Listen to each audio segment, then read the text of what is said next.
नमस्कार दोस्तों। तो दोस्तों, मेरी इस कहानी को पढ़ने के बाद यह प्रबल इच्छा थी कि इस कहानी को अपने दर्शकों के सामने अवश्य रखा जाए, क्योंकि यह आपके मन को छू लेने वाली कहानी जो समाज को आईना दिखाने का कार्य करती है, ये कहानी मेरे मन को बहुत अच्छी लगी। आप भी इस कहानी को सुनिए। मैं आशा करता हूँ कि ये कहानी आपको भी बहुत प्रेरणा देगी, और यदि ये कहानी अगर आपको प्रेरणा देती है तो इस वीडियो को ज़्यादा से ज़्यादा लोगों के पास पहुँचाइए। आजकल की भाग दौड़ भरी ज़िंदगी में दोस्तों, लोगों के पास समय कम होता है, तो इसलिए मैं इसका ऑडियो रिकॉर्डिंग कर रहा हूँ। आप इस वीडियो को ज़्यादा से ज़्यादा लोगों तक पहुँचाइए, जिससे कि वह भी इस कहानी से कुछ प्रेरणा ले सकें। तो आइए पाठन करते हैं शूद्र कहानी का। गांव के सिरे पर एक माँ बेटी झोपड़ी में रहती थी। माँ विधवा थी तो बेटी कुंवारी। घर में और कोई आदमी न था। बेटी गोरा बाग से पत्तियां बटोर कर लाती तो माँ गंगा भाड़ झोंकती थी। इससे शेर भर अनाज मिल जाता था। दोनों खाकर सो पड़ती थी। इसी से उनका गुजर बसर हो रहा था। हर माँ की तरह गौरा की माँ को भी हमेशा यही चिंता रहती थी कि किसी तरह उसकी बेटी की सगाई हो जाए। पति के मर जाने के बाद गंगा ने कभी दूसरा घर नहीं बसाया, ना ही कोई रोजगार शुरू किया था। तब भी माँ बेटी सुकून से रहती थी। इस बात को लेकर गांव के लोगों को माँ बेटी पर संदेह होता था। सबके मन में यही सवाल आता था कि दोनों स्त्रियां कोई धंधा नहीं करती, कोई मर्द भी नहीं है, तो फिर ये इतने आराम से कैसे रहती हैं? कभी इन्हें किसी के सामने हाथ फैलाने भी नहीं कभी इन्हें किसी के सामने हाथ फैलाते हुए भी तो नहीं देखा। कुछ ना कुछ तो गड़बड़ जरूर है। शूद्रों की बिरादरी बहुत छोटी होती है। 5-10 कोस से अधिक उनका दायरा नहीं होता है। आखिर क्या कारण है कि कोई गौरा से शादी के लिए तैयार नहीं होता है? गौरा की शादी के लिए माँ बेटी ने साथ कई तीर्थ यात्राएं भी की, उड़ीसा तक हो आए, लेकिन कोई हल नहीं निकला। गौरा सुंदर और सुशील थी, लेकिन किसी ने उसे कुएं पर हंसते बोलते नहीं देखा था। उसकी निगाहें कभी ऊपर न उठती थी। उसकी ये हरकत गांव वालों के शक को और मजबूत करती थी। सभी को यही लगता था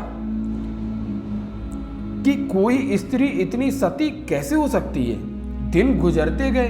गौरा की माँ चिंता में घुलती जा रही थी। उधर गौरा की सुंदरता, उसकी जवानी गांव वालों की नजरों में चुभ रही थी। एक परदेसी गांव से दूर नौकरी की खोज में कलकत्ता जा रहा था। 10-12 कोस दूर पहुंचते उसे रात हो गई। उस समय वह एक गांव में पहुंचा था। वह लोगों से किसी कहार का घर पूछते हुए गंगा के घर पहुंचा। परदेसी को देख गंगा बहुत खुश हुई। गंगा ने उस परदेसी से उसका नाम पूछा तो परदेसी ने बताया कि उसका नाम मंगरू है। इसके बाद गंगा ने मंगरू का खूब आदर और सत्कार किया। उसके लिए अच्छे पकवान भी बनाए। धीरे धीरे दोनों की बातचीत भी बढ़ने लगी। इसी दौरान शादी की चर्चा भी छिड़ गई। मंगरू नौजवान था, तभी उसकी निगाह गौरा पर पड़ी। गौरा एक सुंदर और शांत हाव भाव की लड़की थी, जिसे देखते ही मंगरू भी मोह में पड़ गया था और वह झट से गौरा से सगाई के लिए मान गया। उसने 2-4 गहने खरीदे और कपड़े उधार लेकर सगाई कर ली। गंगा बेटी दामाद को अपनी नज़रों से दूर नहीं करना चाहती थी, इसलिए दोनों गंगा के साथ ही रहने लगे। 10-15 दिन भी नहीं बीते थे कि मंगरू के कानों में कई तरह की बातें पड़ने लगी। बिरादरी के अलावा दूसरी जाति के लोग भी कई तरह की बातें बनाने लगे। मंगरू इन अटकलों से परेशान हो गया था, लेकिन वह गौरा को छोड़ना भी तो नहीं चाहता था। 1 महीने के बाद मंगरू अपनी बहन के घर गया। बहन ने खाना परोसा। मंगरू ने बहनोई को साथ खाने के लिए कहा। बहनोई बोला, तुम खा लो, मैं बाद में खा लूंगा। मंगरू को संदेह हुआ।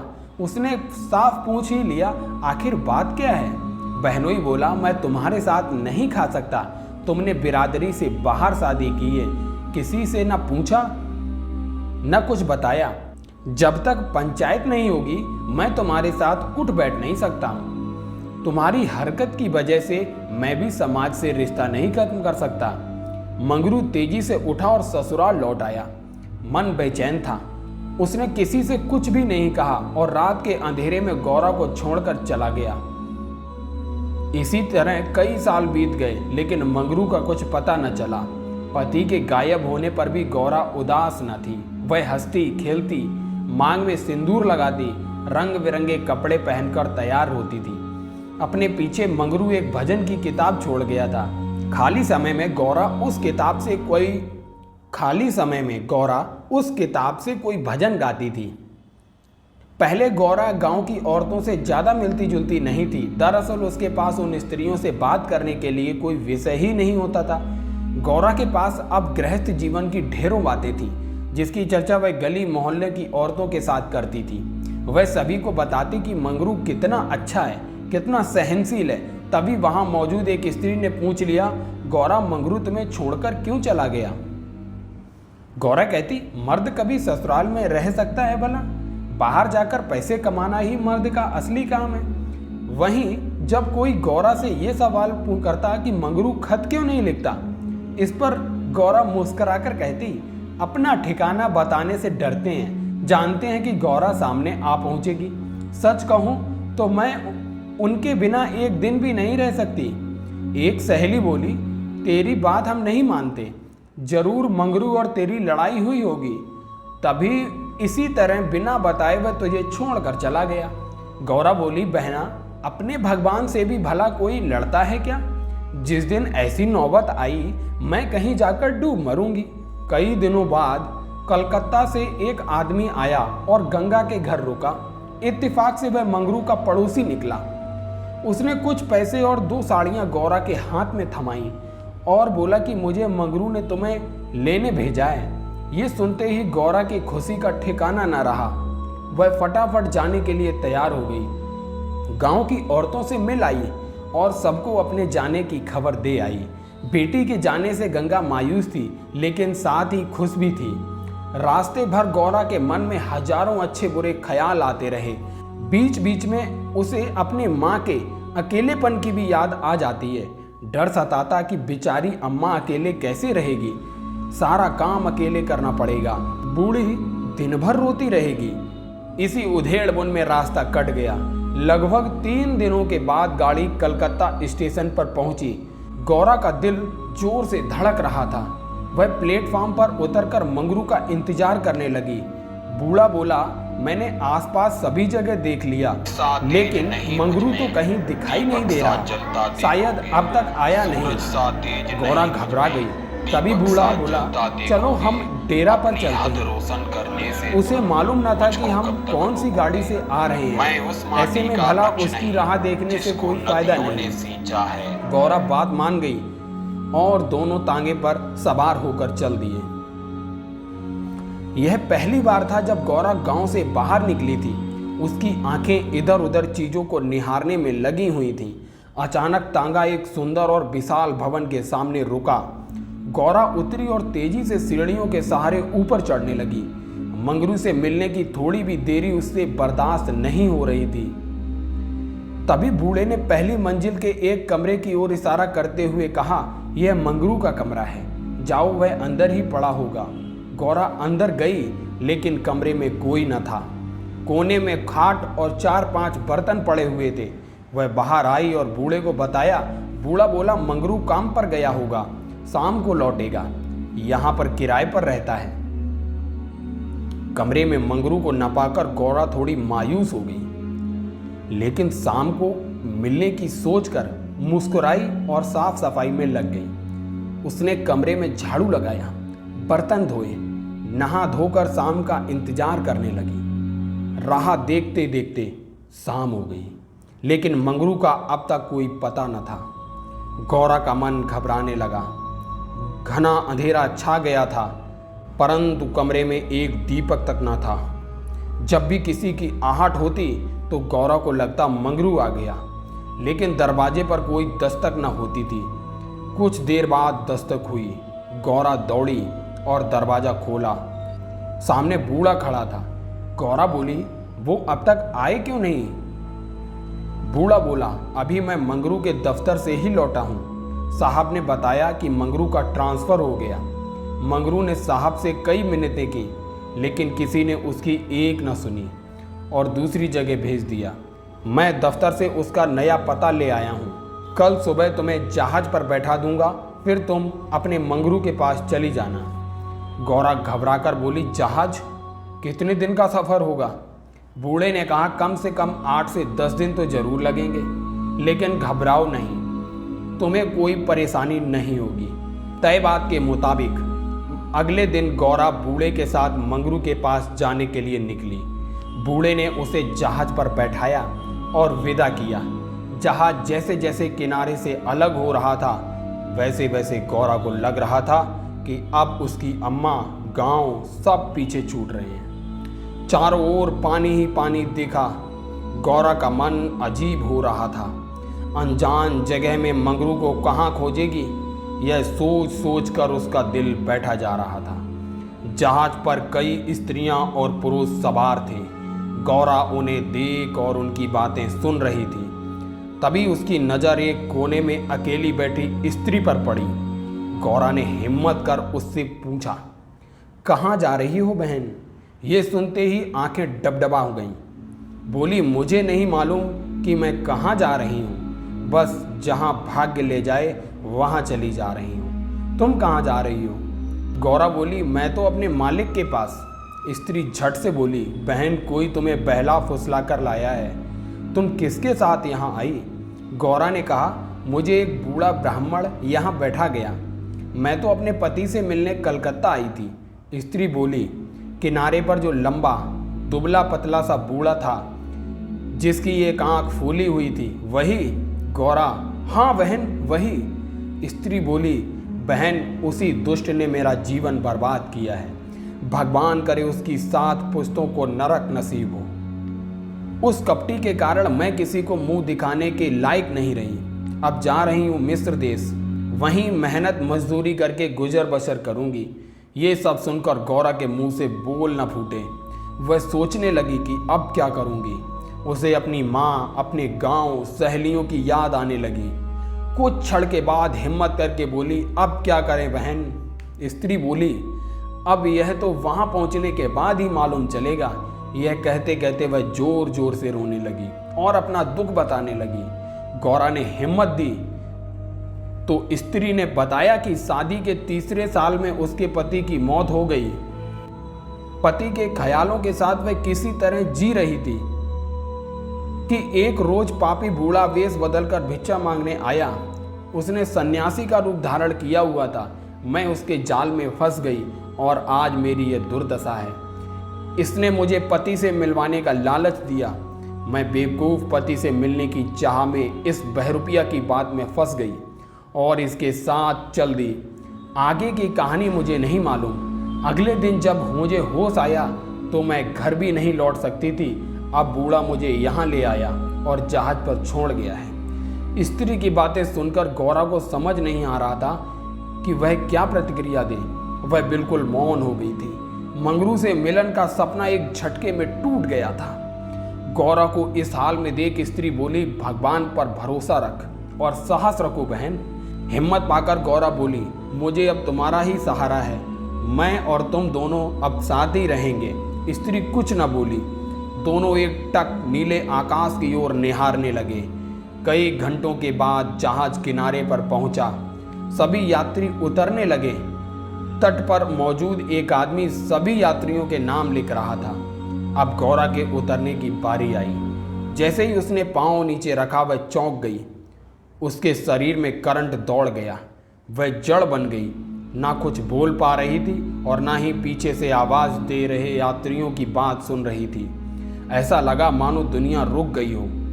गौरा के सामने वह दृश्य था जिसकी उसने उम्मीद छोड़ दी थी। तट पर खड़ा व्यक्ति जो यात्रियों के नाम लिख रहा था वह कोई और नहीं बल्कि मंगरू था। गौरा इस क्षण 7वें आसमान पर थी। उसकी खुशी छिपाई नहीं छिप रही थी। मंगरू ने अपने हाथ आगे बढ़ाए। गौरा ने प्रतिक्रिया ना दी। इतने में यात्रा के दौरान मिली स्त्री ने गौरा को कोहनी मारी और गौरा लड़खड़ा गई। मंगरू ने उसे थाम लिया। स्त्री, क्या हुआ? इस आदमी को पहचानती हो? गौरा बोली, बहुत अच्छी तरह से। यही तो वो हैं जिनसे मिलने के लिए मैं घर से निकली। स्त्री बोली, अच्छा तो ये तुम्हारे पति हैं। अब तो तुम मेरे साथ न आओगी, मुझे भूल जाओगी। गौरा बोली, क्या ऐसा भी हो सकता है भला? तुमने मुझे सहारा दिया है। मंगरू इन दोनों से दूर अपने काम पर लगा हुआ था। वह यात्रियों से जानकारियां जुटाने में व्यस्त था। गौरा कोने में खड़ी मंगरू को निहार रही थी। कुछ देर बाद उसका काम खत्म हुआ और वह गौरा के पास आया। मंगरू, तुम कौन हो? क्या नाम है तुम्हारा और कहाँ से आई हो? गौरा मंद मंद मुस्काई और बोली, गौरा नाम है हमारा, मदनपुर बनारस से आए हैं। मंगरू ने उसका हाथ थाम लिया और आंखों में आंसू लिए बोला, भला तुम यहाँ आई कैसे? गौरा ने उसके आंसू पोंछे और चौंक कर बोली, तुमने ही तो बुलावा भेजा था, सो मैं आ गई। मंगरू को समझ नहीं आया कि गौरा क्या कह रही है। उसने बोला, मैंने कब बुलावा भेजा? भला मैं तो पिछले 7 सालों से यहाँ कैद हूँ, चाहकर भी घर नहीं जा सका। गौरा घबराकर बोली, तुमने बूढ़े को नहीं भेजा था मुझे लाने के लिए?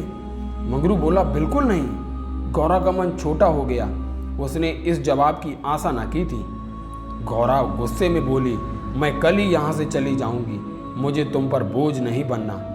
मंगरू बोला, अब तुम यहाँ से अगले 5 सालों तक नहीं जा सकती गौरा, यही यहाँ का नियम है। गौरा बोली, ठीक है, फिर मैं अलग रहकर अपना पेट पाल लूंगी, लेकिन तुम पर भार न बनूंगी। मंगरू बोला, तुम मेरे लिए कभी बोझ नहीं हो सकती गौरा। तुम सती हो, देवी हो। जिस बूढ़े आदमी ने तुम्हें बहकाया उसी ने मुझे भी यहाँ भेजा है। आओ मेरे साथ मेरे ठिकाने पर चलो, वहाँ आराम करके फिर आगे की बातें होंगी। यह स्त्री कौन है तुम्हारे साथ? गौरा बोली, यह मेरी सहेली है, यात्रा के दौरान जहाज पर मिली। इसका यहाँ कोई ना है, अतः यह मेरे साथ ही रहेगी। मंगरू मान गया। तीनों लोग पैदल चल दिए। तभी सामने से 2 लंबे चौड़े शरीर के आदमी आते दिखाई दिए। मंगरू के पास आकर दोनों आदमियों ने बोला, आज से ये दोनों औरतें हमारी। मंगरू को क्रोध का ठिकाना न था। मंगरू चिल्लाकर बोला, ये दोनों मेरे घर की स्त्रियां हैं, इन पर आंख तक न डालना। दोनों आदमी ठहाके लगाकर हंस पड़े। मंगरू का गुस्सा और बढ़ गया। तभी एक आदमी गौरा की ओर बढ़ा और उसका हाथ पकड़ने की कोशिश करने लगा।